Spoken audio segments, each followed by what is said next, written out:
Muntu mbere kuja ku rugero rumwe nabanje ari kumwe mu mugwi no kubandanya kuzana ibishasha babishishije mu buhinga bwa none tucatumishiramo Cassava Fintech Burundi ihinduka Sasai Fintech Burundi.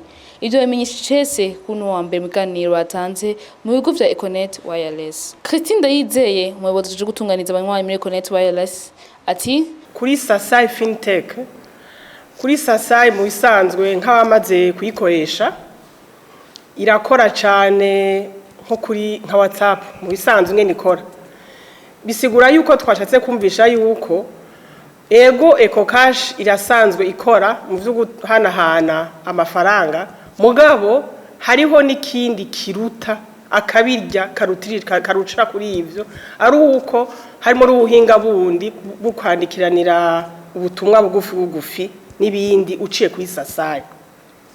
Umva Sasai Fintech rero ni izina rica novuga ngo rya ngloba cyangwa umuntu akoresha ubuhinga butari buke. Aho muizanyo ya EcoCash ko naho izina ryahindutse atacu bizohindura ku byo bahora baronswa na EcoCash. Uyu munsi twahinduye izina ya Cassava Fintech yitwa Sasai Fintech. Mugabo mu vyerekeye EcoCash uko yari sanzwe ikora ni kwa kundi nyene nta cahindutse. Ariko burya iyo ubuhinga buriko burahinduka hama hazanana n'ibintu bishasha.